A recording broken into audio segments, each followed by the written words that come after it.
lutte contre la propagation du virus Covid-19 a contraint l'ensemble des États à prendre des mesures urgentes et exceptionnelles pour faire face au risque de ce que l'Organisation mondiale de la santé a qualifié de pandémie. Le Royaume du Maroc, qui a fait preuve d'agilité et d'anticipation, n'a pas fait exception à ce processus et a pris plusieurs mesures sous la haute orientation de Sa Majesté, le roi Mohamed VI. Pour intensifier les soutiens au Maroc face à la pandémie de Covid-19, 3 agences onusiennes, le Fonds des Nations Unies pour la population, l'Organisation mondiale de la santé et l'Organisation des Nations Unies pour le développement industriel, ont pu mobiliser $1 million auprès du secrétariat général des Nations Unies afin d'appuyer le gouvernement marocain à renforcer les mesures de dépistage du virus et assurer la continuité des services essentiels de soins pour les populations les plus vulnérables, dont les femmes enceintes, les professionnels de santé, les femmes victimes et survivantes à la violence, les migrants, les détenus, les jeunes, les patients atteints de maladies chroniques, en particulier les patients cancéreux, ainsi que les travailleurs de première ligne dans les secteurs de l'industrie. Pour mener à bien ce projet multipartenaire d'une durée de 7 mois, un comité de pilotage coprésidé par le ministère de la Santé et l'OMS a assuré la gouvernance du projet.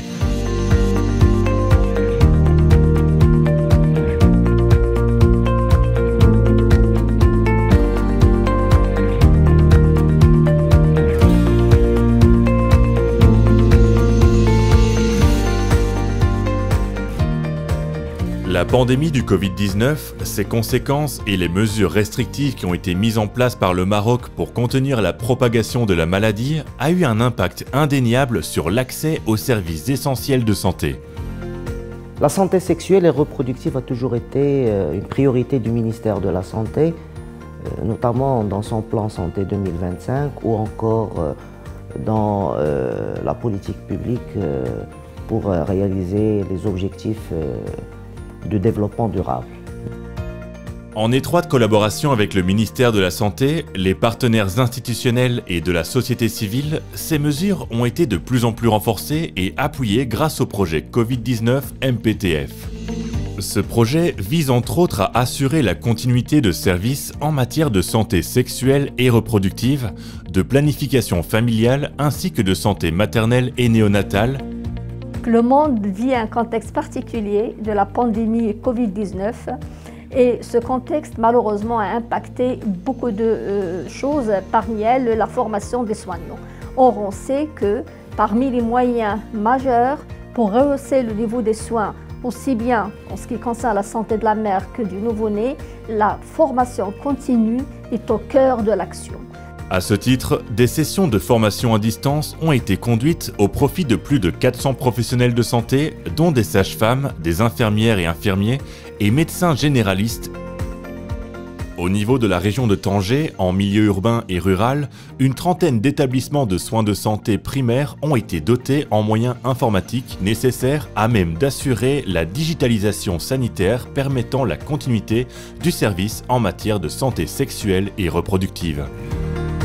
Le système digital ainsi développé a permis aux professionnels de santé de suivre activement les femmes enceintes et en âge de reproduction, de générer des alertes automatiques pour rappeler la date de la prochaine intervention, assurer le suivi de la grossesse, ainsi que rappeler l'utilisation des moyens et méthodes de planification familiale ou encore fixer des rendez-vous et éviter ainsi les rassemblements auprès des établissements de soins de santé primaires. On est ici dans la cellule de planification familiale dans le centre de santé El Amal à Tanger. Cette cellule a été dotée récemment par le PC pour enregistrer les femmes qui viennent pour adopter les moyens contraceptifs et les charger pour enregistrer toutes sortes de femmes, qu'ils soient mariées ou non, pour adopter le moyen contraceptif qu'ils choisissent. Également, le projet a contribué à assurer une meilleure qualité de la consultation prénatale en permettant un dépistage rapide des grossesses à risque et réduire ainsi la mortalité et morbidité maternelle et néonatale.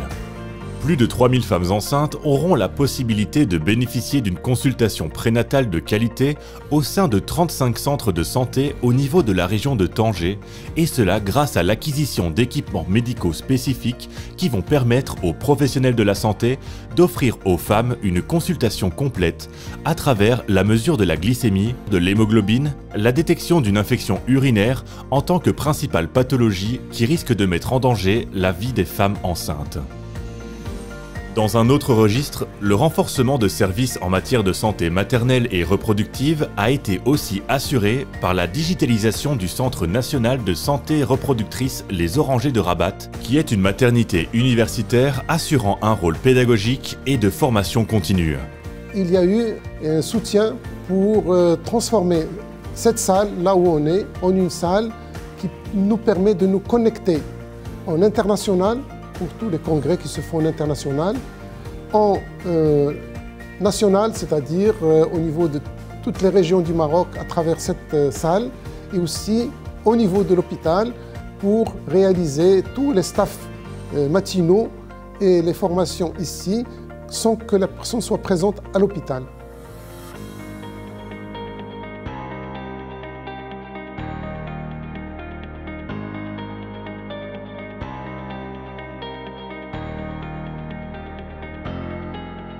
Dans le contexte de la pandémie Covid-19, les femmes ont été affectées de façon multiple. Dans ce cadre-là, les Fonds des Nations Unies pour la population,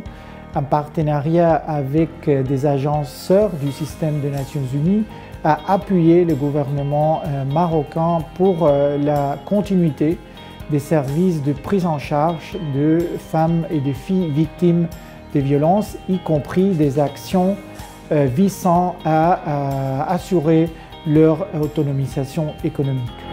L'action conjointe MPTF a permis de doter les 113 unités de prise en charge des femmes victimes de violences existantes au niveau des hôpitaux du ministère de la Santé en matériel informatique pour accompagner l'opérationnalisation du système d'information de suivi des cas.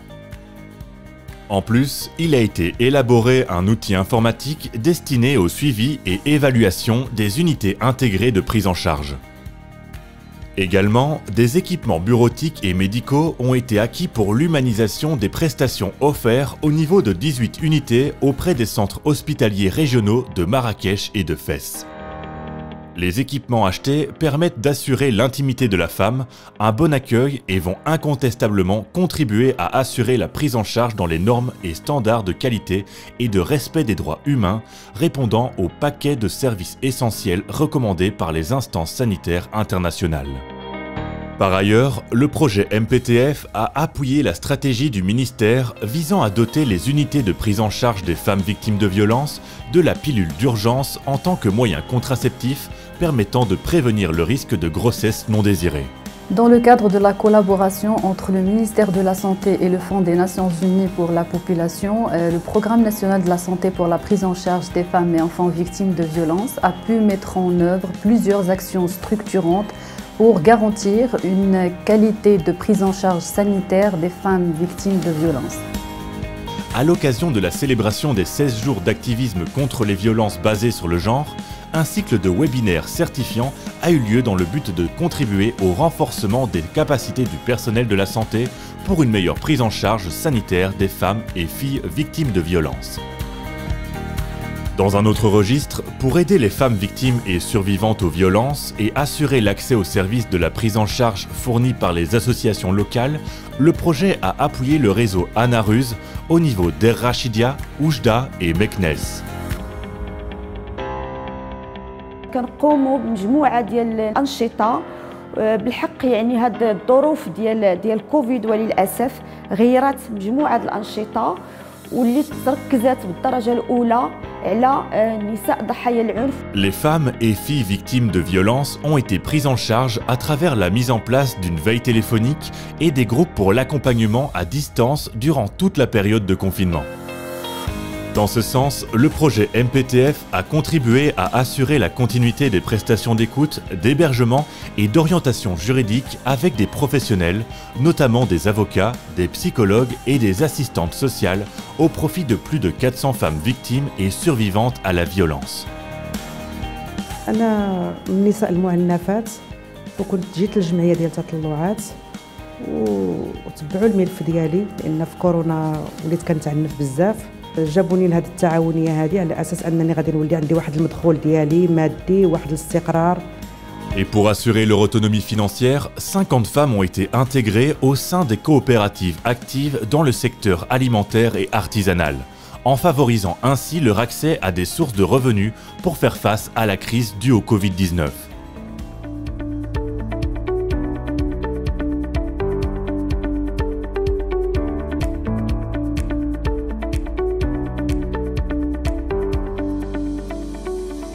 Face à la pandémie, tout devait être entrepris pour mieux anticiper et assurer la continuité des soins au-delà des seuls malades atteints par le coronavirus. Dans le contexte de confinement inédit, le système de santé était contraint de poursuivre son activité avec l'objectif de garantir la continuité de soins pour tous les patients, notamment pour les malades chroniques dont les patients atteints de cancer. Les patients cancéreux sont considérés comme un groupe très vulnérable par rapport à la population en raison de la nature de la maladie et des répercussions du traitement, notamment la chimiothérapie, sur les systèmes immunitaires et à la nécessité de poursuivre les soins malgré le contexte épidémique. Depuis le début de l'épidémie, de nombreux efforts étaient consentis pour garantir la continuité des soins et traitements tout en leur assurant le maximum de précautions et de protection. L'OMS s'est engagée activement dans l'élaboration d'un plan d'action visant d'une part le soutien et la sécurité du personnel soignant et des patients, et d'autre part la continuité des soins. Renforcer l'accessibilité des soins palliatifs durant l'épidémie de la Covid-19 s'est avéré primordial pour ces patients très vulnérables qui ne peuvent pas se déplacer pour recevoir des soins en milieu hospitalier. L'organisation et la mise en œuvre des soins palliatifs au Maroc constituent une innovation pour le système de santé. Les moyens de prévention qu'on a dû entreprendre pendant la pandémie du Covid-19 dans le contexte des soins palliatifs, eh bien, tout d'abord, pour les consultations ambulatoires, nous avons limité les venues des patients. Donc, on a essayé de faire les consultations ambulatoires avec l'aidant naturel principal. Ce projet vise à étendre les soins palliatifs au niveau national à travers l'acquisition de 4 unités mobiles de soins palliatifs pour les provinces d'Agadir, Oujda, Beni Mellal et Er Rachidia. Pour ce projet, l'Organisation mondiale de la santé a acquis des véhicules, a équipé les unités de soins mobiles de véhicules afin que les personnels de santé puissent se rendre au domicile des patients cancéreux et qui ont besoin de soins palliatifs. Ces patients sont vulnérables au Covid-19 et ils ne peuvent en général pas se déplacer facilement. Également, les fonds ont été utilisés pour l'acquisition d'équipements médicaux, matelas alternatifs, concentrateurs d'oxygène, pompes d'alimentation, oxymètres, ainsi que pour la mise en place de 2 unités hospitalières de soins palliatifs au niveau des centres régionaux d'oncologie d'Agadir et de Beni Mellal, et pour la formation des prestataires de santé de ces régions en soins palliatifs. Le programme des soins palliatifs, dans le cadre du Programme national de prévention et de contrôle des cancers, peut être considéré comme une innovation pour le système de santé marocain. Et bien sûr, cela nécessitait la formation du personnel parce que c'est un type de soins qui était nouveau. Donc nous avons formé 500 professionnels de santé entre médecins et personnel infirmier. L'objectif de ces soins palliatifs, c'est d'arriver à couvrir par des équipes mobiles le territoire national à 100% et aussi bien sûr d'offrir le soin à 100% des patients nécessitant ce service.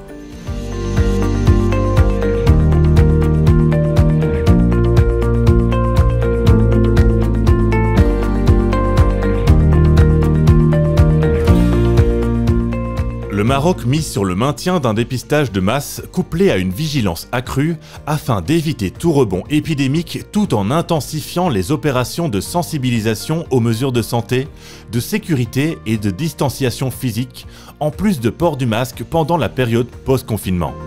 L'Institut national d'hygiène est le premier laboratoire mobilisé pour le diagnostic et les opérations de dépistage du virus, afin de renforcer les capacités des acteurs sur le terrain et mobiliser les ressources nécessaires à la lutte contre la pandémie. Les 3 agences onusiennes ont contribué à l'acquisition d'équipements de laboratoire permettant de faire fonctionner 3 machines thermocycleurs PCR dans le cadre du diagnostic moléculaire du Covid-19.